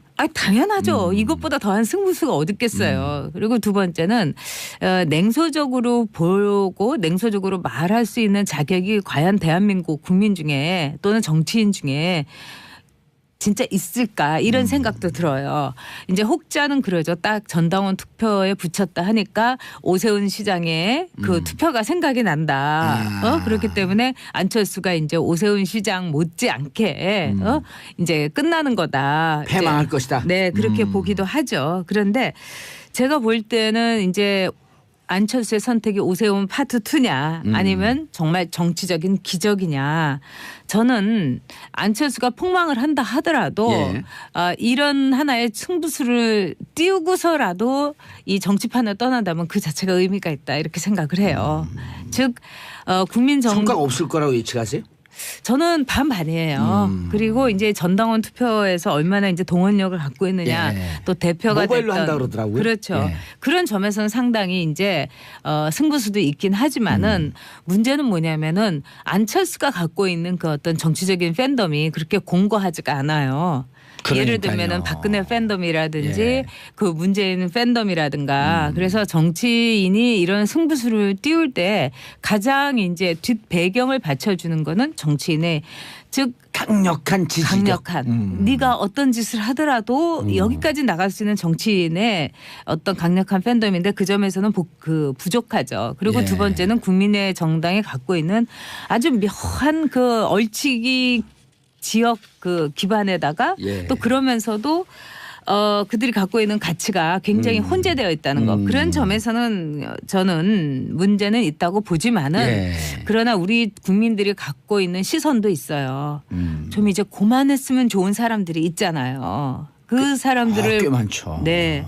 그래서 이번에는 뭐 안철수가 이제 기자회견에서 구태와의 이별을 얘기를 했지만은 국민들 특히 이제 호남 지역에 있는 분들이라고 해서 다 호남 출신 정치인들을 다 지지하는 게 아니에요. 예. 그분들도 반반이었어요. 처음에는 그 어떤 친노계로부터 이제 홀대를 홀대. 받았던 그 구원이 있어서 지지한 분도 있지만 진정한 이 나라의 새로운 정치를 원해서 안철수를 지지한 사람이 있었어요. 그런 분들이 많아요. 그렇죠. 그러니까 그분들이 얘기하는 건 2016년에 네. 총선 때 국민의당 바람, 안철수 바람이 분 건 분명하잖아요. 그렇죠. 그래서 그때 이제 국민의당을 지지했던 분들이 저한테 이제 그런 얘기를 했었어요.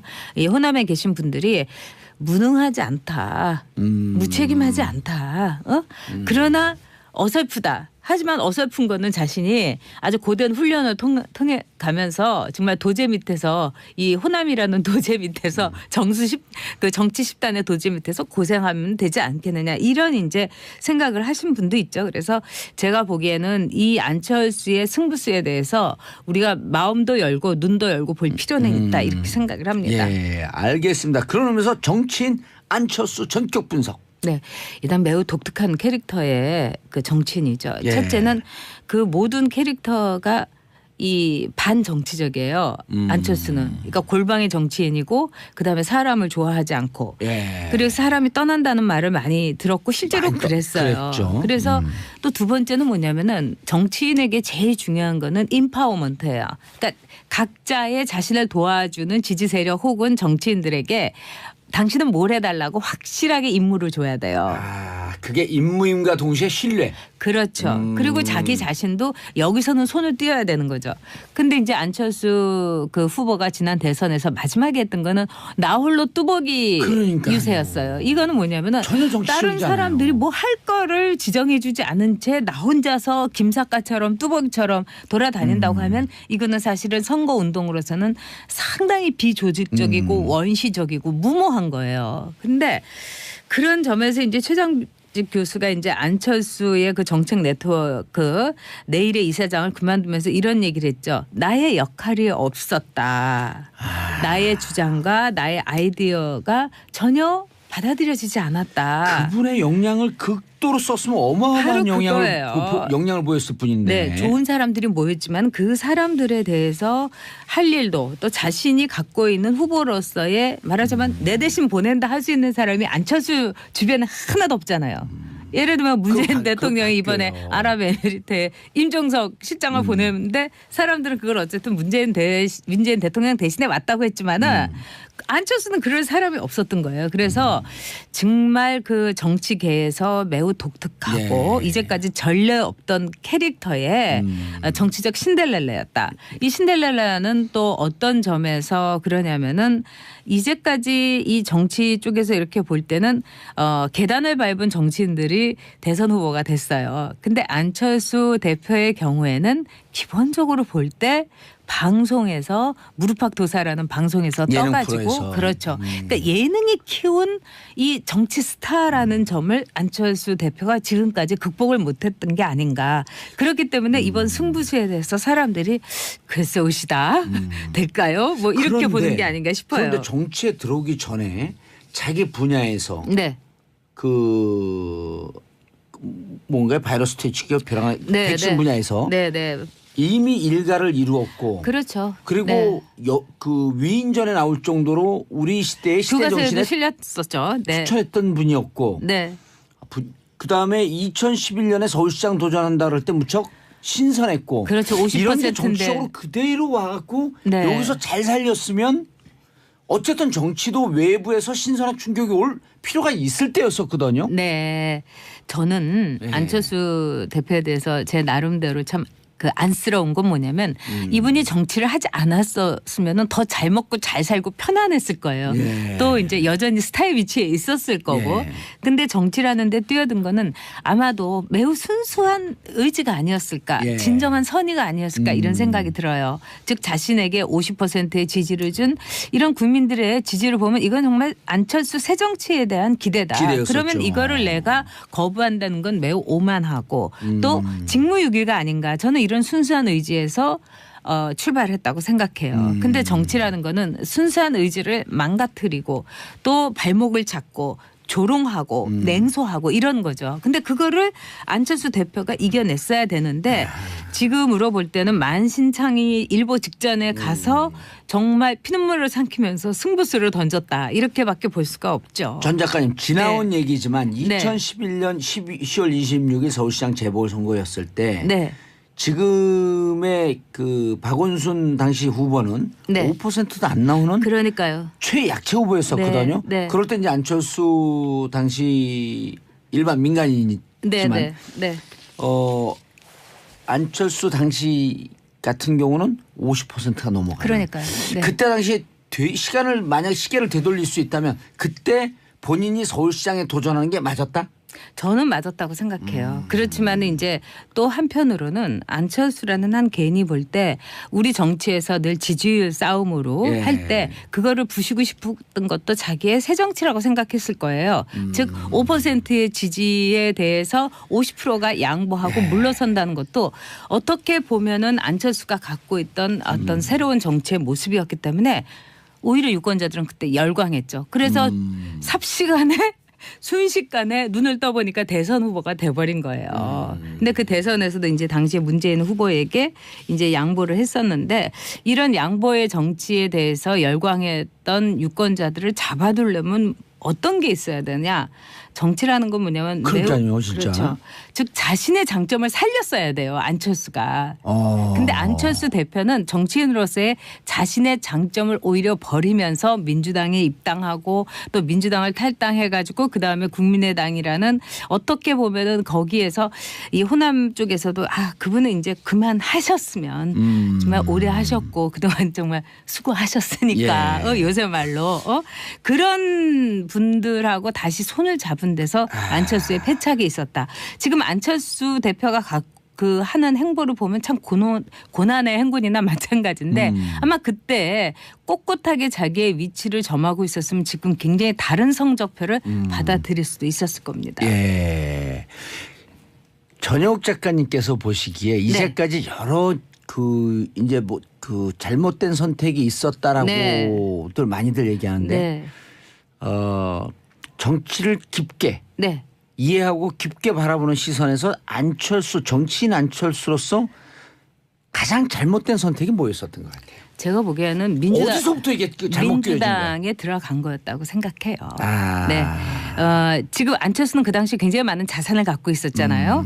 즉 5%에게 양보할 수 있는 안철수 대표였고 또 문재인에게도 하나의 양보를 했던 여러 가지 상황인데 그런 점에서 저는 안철수 대표가 자신이 갖고 있었던 새로운 정치의 그 틀을 스스로가 깨버린 거예요. 그거는 마치 유리 그 그릇과 마찬가지로 아주 조심스러워야 되는데 거기서부터 이제 안철수의 이제 그 잘못된 행보가 이제 시작이 됐다. 이렇게 이제 볼 수가 있는 거죠. 민주당에 들어가지 말고 중도 진영에서 자신의 캐릭터를 갖고 정치 계속하는 게 맞았었다. 그렇죠. 그리고 예를 들자면은 이제 그냥 무소속 정치인으로 남는다는 예. 것은 상당히 안철수 대표로서도 힘들었을 거예요. 그렇지만은 거기에서 사람들을 이제 하나둘씩 모아가지고 지금 안철수 대표와 함께 할 수 있는 정치인이라는 거는 지금 몇 명이겠어요. 그 이상의 정치라는 거는 국민들의 지지가 있으면 그냥 오지 말라고 해도 제 발로 걸어 들어오는 게 새를 보고 새불림을 보고 오는 게 정치인들이에요. 그런 점에서는 굉장히 그 비정치적인 행보만을 걸어왔다는 거 또 그것이 안철수 대표가 지난 대선에서도 TV 토론을 통해서 사람들에게 이거는 아니잖아 이렇게 볼 수 있었던 건 뭐냐면 그만큼 정치인들에게서 배우지 못했기 때문이라고 생각해요. 그래서 안철수 대표가 지금 이제 김성민 씨가 이제 질문을 주셨는데 회사에서 했던 일 또 저희 업계에서는 아마 IT 업계에서 이제 일을 하시니까 아주 희귀한 일로 선망의 대표였는데 왜 정치에서는 이렇게 되고 말았을까요? 즉 많은 분들이 그래요.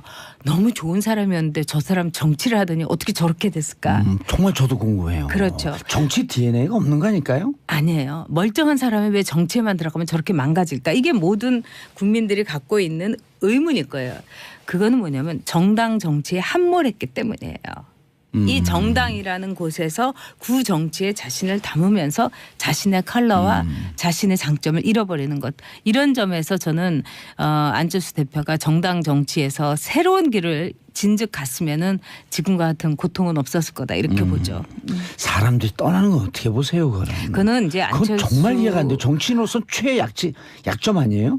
저도 뭐 그런 얘기 한 적 있어요 방송에서. 근데 그 얘기는 많이 했으니까 다른 측면에서 얘기하면 정치인들도 나빠요. 이 국민의당이라든가 몇몇 안철수 대표와 달쌈스벳이에요? 네? 달쌈스벳 달면 삼큐 쓰면 맨날 뭐 달쌈스벳. 그런 것도 그런 게 크죠. 근데 제가 보기에는 정치인들은 좀 약간 이런 말씀을 제가 너무 심하게 알지 모르지만 약간 거지 근성이 있는 것 같아요. 정치인들이요? 오, 네. 충격.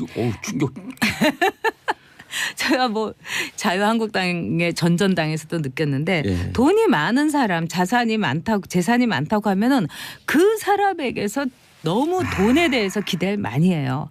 예를 들어서 그분이 밥을 어떤 걸 사주잖아요. 뭐 설렁탕을 사주면 째째하게 저렇게 돈 많은 사람이 설렁탕을 사준다고 호텔에서 내야지 이렇게 말을 하는 정치인들이 있었고 또 이제 전에 이제 뭐 굉장히 권위주의적인 직업을 가졌던 분들은 또 어떤 얘기를 하냐면은 아니 그렇게 술을 퍼마시고 나서 대리도 안 불러주고 그다음에 갈 때 봉투도 안 주고 이럴 수 있냐? 아니요, 저 정말 많이 봤어요. 그래서 안철수 그런 얘기도 해요?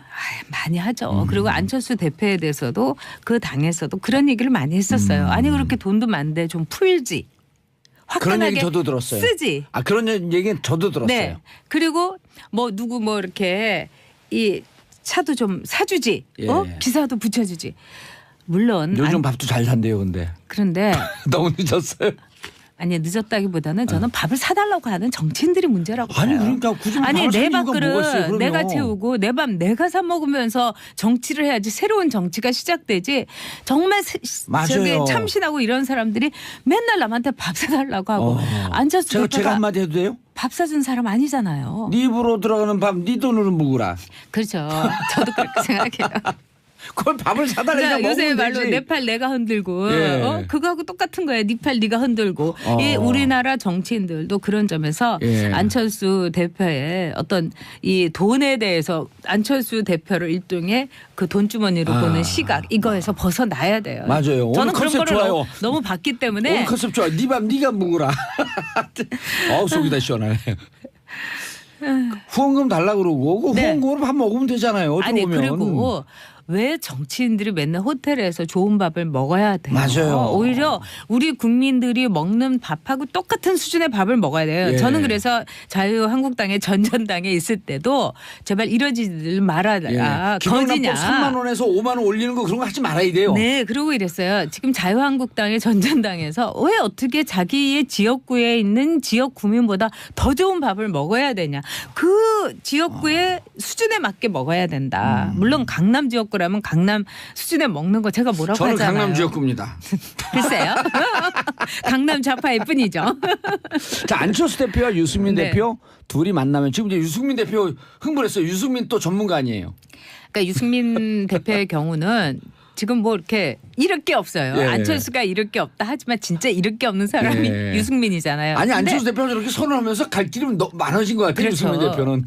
그렇고 또 안철수 그 대표가 예, 시간 많아요. 저렇게 괜찮아요. 이 실패를 한다 하더라도 예. 안철수라는 한 정치인이 여기서 상처를 입고 또 마침내 정치적인 목숨을 정말 단두대에서 이렇게 사라지게 했지만 그는 이슬이 아닐 거라고 저는 생각을 해요. 예. 사라진다 한들. 근데 이제 유승민 대표의 경우는 대표는 계속 이렇게 눈치 보다가 네. 어저께까지만 해도 뭐 신중하게 대처하겠다 이러면서 간을 계속 보다가 진짜 간철수가 아니라 간승민이었던 거죠. 그러다가 오늘 뭐라고 하냐면은 적극적으로 이제 뭐 만나보겠다 예. 이런 이제 러브콜을 보내는 거는 뭐 이제 창구를 통해서 그렇죠. 뭐 만나겠다. 유승민 대표는 아마 지금 이제 계산기를 이제 두드려 본 거예요.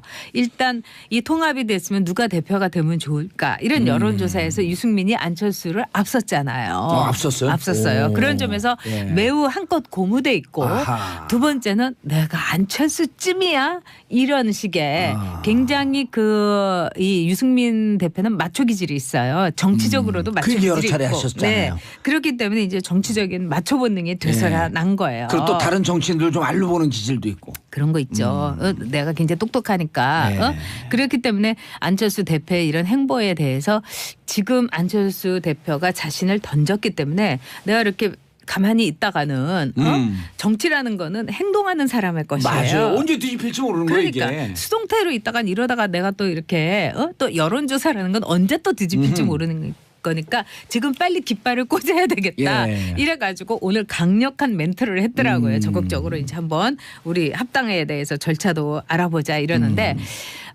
정치는 제가 맨날 다큐라고 하면서 예능이 아니라고 하는데 일단 드라마라는 점에 있어서 누가 더 드라마틱하게 예. 정치적인 행보를 가느냐 이런 점에서는 지금 안철수가 상당히 앞서 있다 이렇게 보고 있어요. 예, 통합 반대파인 박지원 전 대표가 네. 3, 4등이 합당하면 꼴등 된다. 근거와 논리적 근거는 없는데 뭔가 말이 그럴듯해 보여요. 지금 이제 박지원 전 대표에 대해서는 많은 사람들이 그분에 대해서 그분은 뭘 갖고 있다. 또 그분은 뭐가 풍부하다. 뭐 이런 거에 뭐라는 건 아마 뭐 그분이 특출한 정치적인 팬덤이 있는 것도 아니고 예. 능력이 있는 것도 아니고 미래가 있는 것도 아니고 뭘 갖고 있는지 아실 거예요. 그런 점에서 박지원 대표에 대해서 만만치 않게 보는 건 사실이죠. 그러나 제가 보기에는 이제 정치인이 자기 소명을 다해야 될 때가 있어요. 예. 그 중에 하나가 사라져 주는 거예요. 네? 사라져 주는 거. 그 전에 저는 호남을 위해서 이분이 좀 사라져 주셨으면 좋겠어요. 아니 17대를 끝나고 그만둔 네. 김용갑 의원인가요? 네. 삼선하고 네. 떠난 분. 네. 여의도 보면서 나 할 만큼 다 했다. 이게 무슨 마르고 닳도록 대를 이어서 할 직업이냐 하면서 던졌을 때 그분이 우리 솔직히 말씀드리면 좌파나 진보 중에서 보수 꼴통이라고 표현했었거든요. 네. 근데 떠날 때 깔끔하게 떠나는 모습을 보면서 이미지가 이제 완전히 그럼요. 틀려지더라고. 그리고 국회에서도 그분하고 같이 상임위를 했던 김영갑 씨 분은 맞죠? 김영갑 의원 다 저기 그때 열린 우리당 의원들조차도 굉장히 좋아했어요. 왜냐하면 같이 상임위를 해보면 네 10분 전에 딱 와서 있으시고 그다음에 아주 깔끔한 분이에요. 멋진 모습이었어요. 네. 지나 보면. 그리고 이제 김영갑 의원하고 저거는 참 잘 지냈는데 나중에 이제 제가 박근혜 그 전 대통령한테 등을 돌려서 저를 무지무지 미워하셨어요. 박근혜 대통령하고 또 친했나요? 그분하고? 아우 그분은 대단한 그 박근혜 친박. 네 그렇지만은 그분이 최근 들어서 인터뷰를 하면서 내가 국민들에게 면목이 없다. 박근혜를 지지했기 때문에 그리고 그런 이럴 얘기도 줄 했어요? 몰랐다. 오. 그럼요. 그래서 처절한 어떤 반성문을 쓰셨는데 저는 그런 것이 노 정치인의 모습이라고 생각해요. 노 정치인은 사라져 줄 때를 알아야 되는 거예요. 안철수 대표 마지막 이제 권력을 줄일 수 있을까요? 아마 힘들 겁니다. 그러나 유승민은요? 거기는 절대로 안 되고요. 저는 어떤 바람이 아니라 객관적 평가이신 거죠? 네, 그럼요. 네, 그런 점에서 저는 안철수 대표가 이번에 승부수를 던진 거에 대해서 알겠습니다. 그분의 정치적인 어떤 포텐셜, 예. 잠재력이 터진 거다 이렇게 보고 있어요. 알겠습니다. 전 작가님 인사하시고요. 네, 다음 주에 또 뵐게요. 예, 저는 내일 오전 10시 5분에 돌아옵니다. 평안한 사랑하는 대한민국 국민 여러분 감사합니다. 땡큐 피스 코리아.